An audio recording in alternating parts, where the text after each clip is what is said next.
What's up? What it is, what it do, y'all? It is your boy Alan C. and the place to be. Happy Friday to you. Give me 1 second here.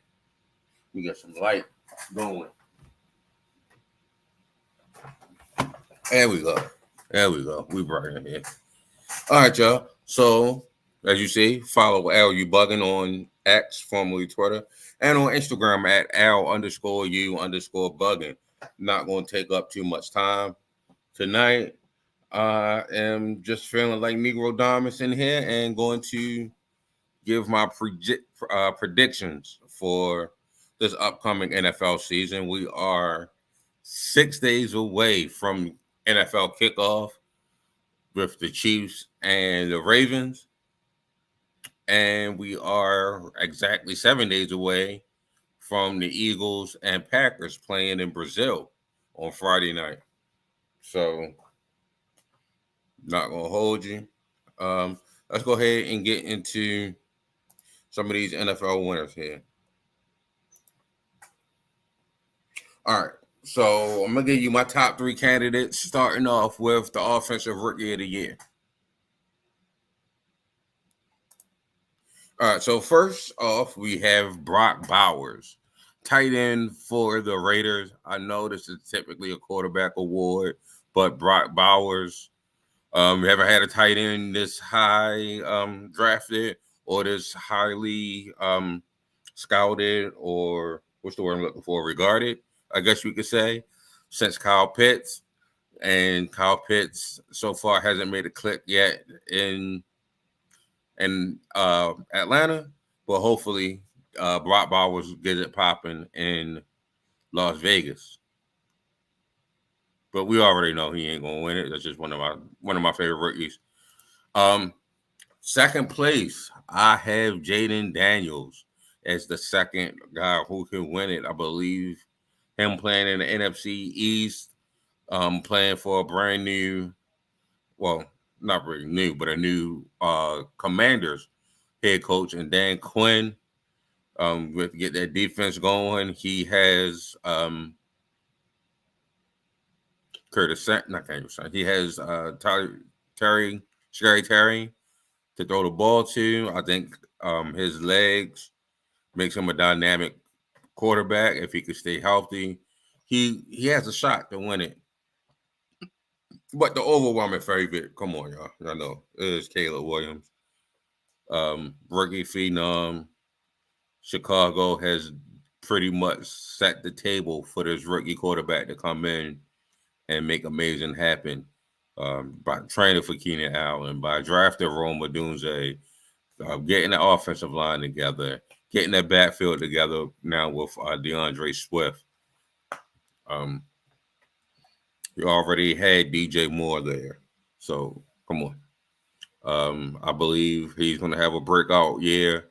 And their tight end, I believe he's going to show that he's one of the top 5 in the league as well.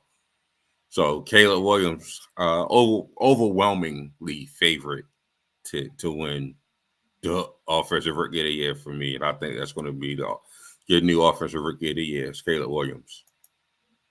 All right, y'all. So the top 3 defensive rookie of the year candidates.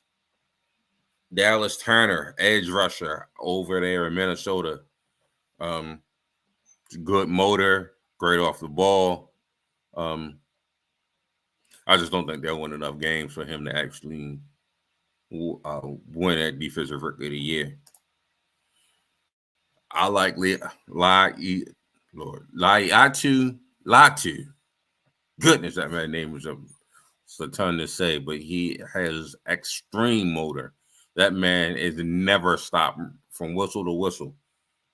That man plays and moves. I got him. Took out for him to also be leading the league or leading rookies with sacks, depending on how much playing time he gets. But I'm going with everybody's high on the Rams. And if Jared Verse puts together the defensive rookie of the year season that I think he can, the Rams will be what people are saying that the Rams can be this year. I think it starts up front with Jared Verse filling in, nowhere near as dominant, not trying to put that type of pressure on Jared Verse, but they need somebody to make plays on the defensive side of the ball the way Aaron Donald used to. And Jared Verse has that versatility. Not no pun intended. All right, y'all. Defensive Player of the Year. I'm high on Max Crosby. I think Max Crosby is one of the best edge rushers in this league. Super high on the kid. Again, high motor. It's going to be one of those guys to look out for. I just don't think they'll grab enough wins for his defensive play to matter to get him the Defensive Player of the Year.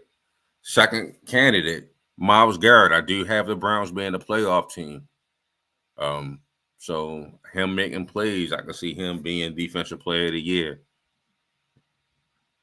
But who I'm picking, contract year for Micah. We see what's going on with Dallas. I think Micah Parsons with Mike Zimmer's defense being able to play linebacker and pass rush. He's going to get some picks in there. He's going to go ahead and get a lot more tackles. Going to definitely be rushing the edge and getting sacks. I think with him being able to do it all this year in that defense, I believe he's going to get the Defensive Player of the Year this year in the contract year. Make Jerry have to pay up.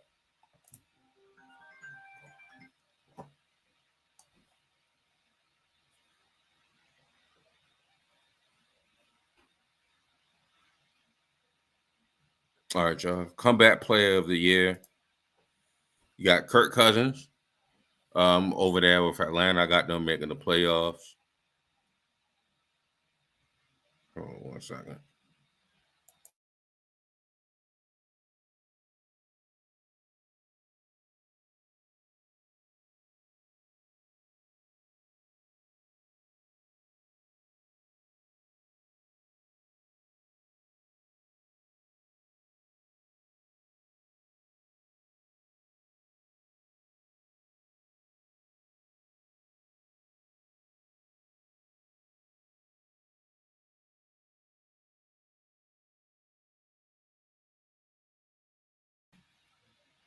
All right, y'all. Like I said, Kirk Cousins, and Atlanta Falcon. I got them making the playoffs, winning the division. It's going to be all behind the arm of Kirk Cousins. Aaron Rodgers. I think he's second in Comeback Player of the Year. And lastly, I think the Comeback Player of the Year is actually going to be Joe Burrow. I think Burrow gets Cincinnati back to the playoffs, deep in the playoffs. So I think he's going to be Comeback Player of the Year. And then Offensive Player of the Year, Derrick Henry. King Henry is with the most the team that uses the run game the most. And he's over there with MVP quarterback. So you can't just watch him.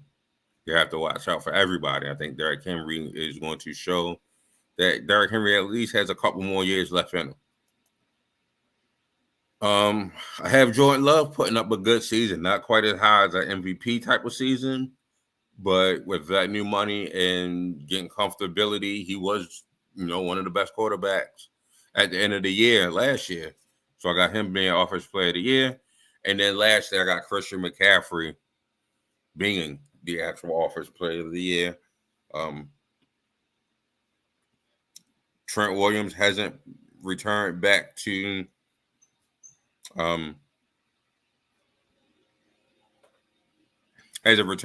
yet, but Christian McCaffrey, like I said, you can line him out wide, you can run with him, the best running back, best all-around back in football. I think Christian McCaffrey has another Offensive Player of the Year type of year this year.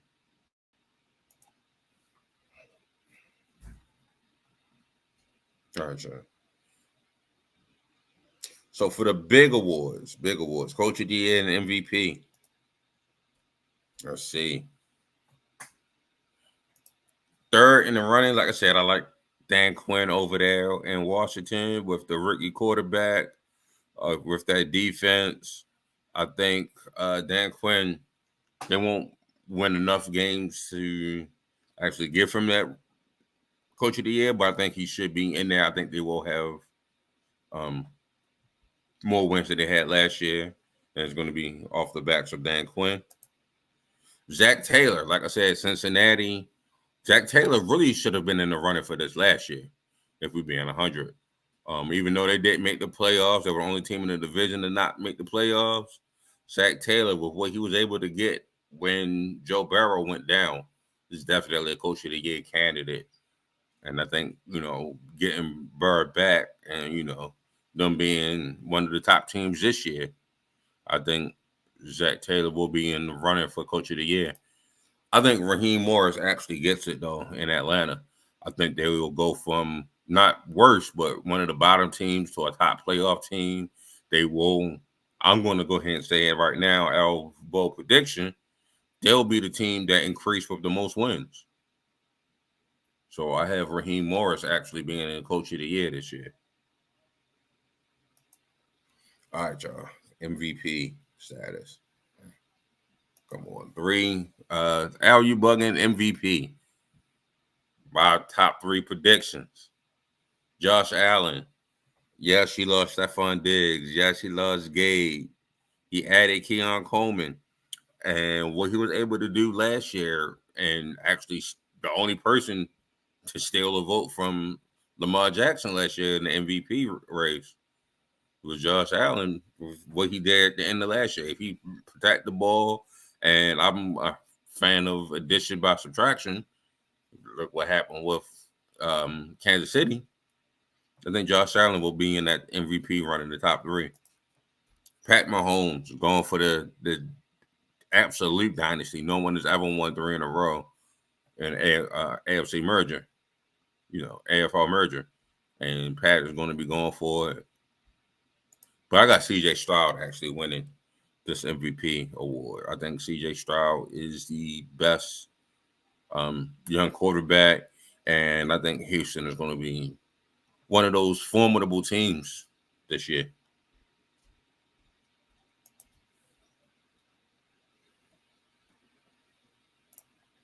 All right, y'all. That is some college football.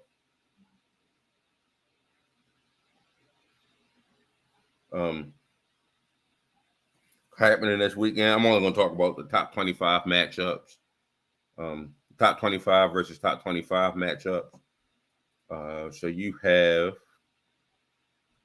on that, you do have Saturday at noon, Georgia versus Clemson.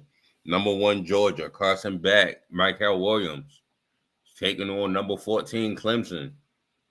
They got an offensive tackle, Blake Miller, and they got linebacker Barrett Carter. Should be top draft picks this year. So I want to see them play. And then also tomorrow, Saturday at 7:30, you got number 7 Notre Dame with Benjamin Morrison and Mitchell Evans taking on the number 20 team, Texas A&M. Nick Scorton coming off the edge, and QB Connor Wegman for Texas A&M. Look to be a good matchup. And then Sunday at 7:30, you have the number 13 LSU, Harold Perkins and tackles. They got the best 2 tackles in the league. In college. LSU does. And then they're playing USC, defensive lineman Bear Alexander, and then running backs Joe Marks. I believe he came over from Oregon, if I'm not mistaken.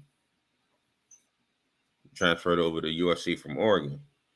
So those are the 3 teams this weekend that have top 25 matchups all the way around. Like I said, I ain't going to keep y'all long today. It's Friday before the season.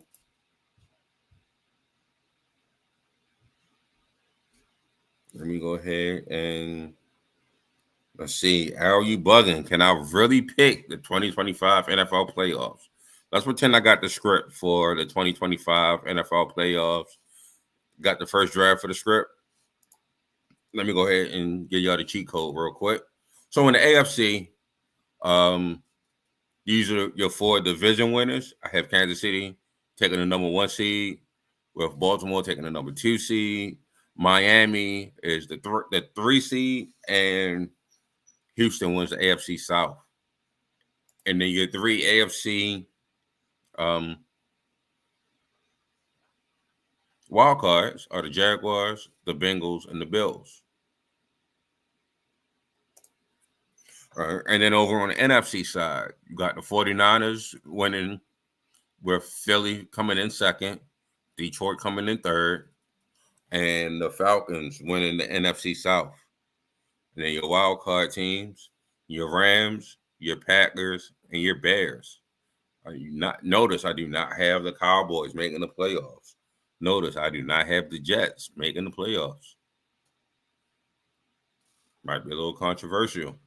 Don't have them making the playoffs. What's another top team that people leave out or put in? Probably not from all. This was at 07. All right, so like I said, Kansas City gets the first bye week. San Francisco gets the second. It gets the NFC bye week. So you have Ravens, the 2 seed versus the 7 seed, Buffalo. I think Ravens defense has too much for Buffalo, and then your 2-time MVP can take over this defense. This defense ain't what it used to be. So that's why they snuck in at the 7 seed. So I have Baltimore winning this matchup. And in your 3-6 matchup, I have Miami playing Bengals.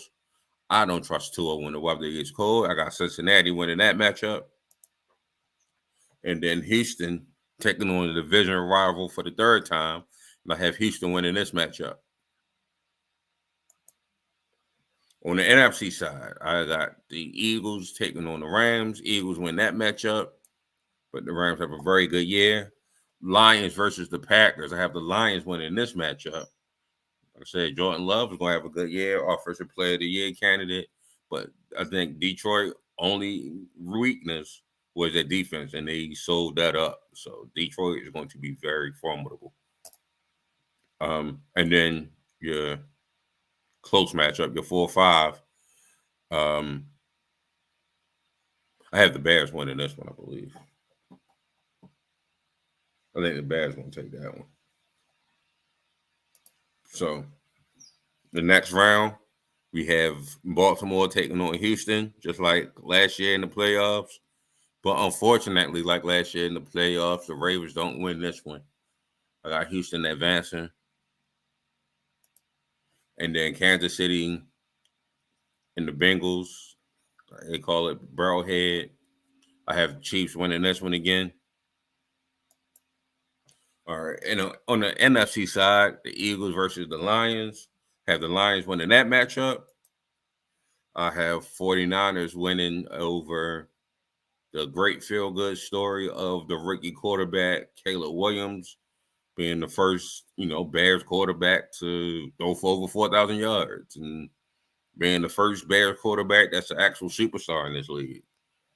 So, Caleb, you got a bright future. You got some more years, but 49ers get him this time. So, AFC Championship game, you got Kansas City versus Houston. And CJ Stroud just can't overcome Arrowhead just yet. And then I had the Lions versus 49ers. I actually have the Lions winning this matchup over the 49ers to get to the Super Bowl. They should have won last year. That goes through their mind. They go in not Candlestick Park anymore, Levi Stadium. They go into Levi Stadium and beat the 49ers.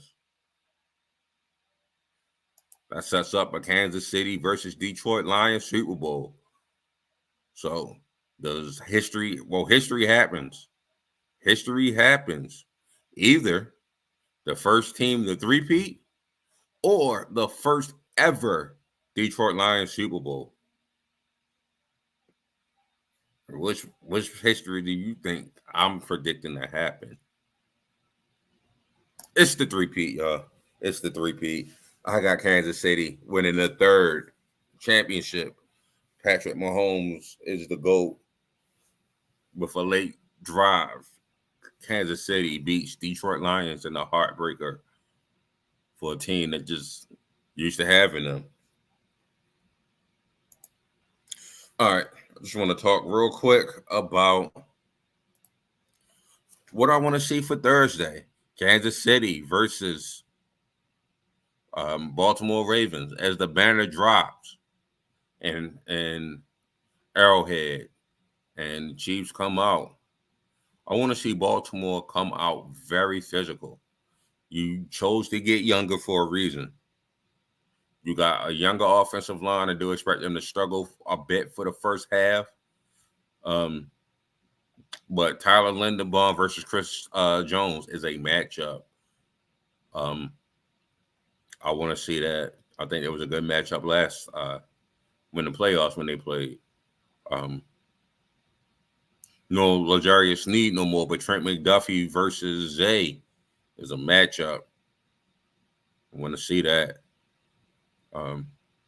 Think Bateman helps out. This should be a breakout year for Bateman, so this should start. Lamar Jackson, MVP. They're saying he's more focused. He's saying he's more hungry. I believe it. I could see him fighting constantly to try to get this team to a Super Bowl. So I see that on the offensive side, and then on the defensive side, you have hopefully Adisa Isaac will be playing. He hasn't practiced, but he's been dealing with a hamstring. Oh, we got Linderbaum and Mark Andrews have practice, so they should be good to go for the game on Thursday. They had practice starting today. As of today, they've practiced. So you have that, and you also have Isaiah Likely. All three preseason games, you've seen Lamar Jackson, Isaiah Likely, and Zay Flowers thick as thieves. And I think that's going to be the good matchup when it comes to offense. I think there's some chemistry brewing there. So you definitely, have to use that chess piece of Isaiah Likely on your offensive side. But like I said, let's get back to the defense. Rose Smith with Trenton Simpson. I want to see what Trenton Simpson can do. Where we can line Trenton Simpson up. What do we use him matching up with Kelsey, or we use Kelsey? I'm sorry, we use Trent and Kyle Hamilton on Kelsey, or some variation of that. Have them on a high low on Kelsey. Hollywood Brown will not be playing for the Chiefs. So you got Rasheed Rice versus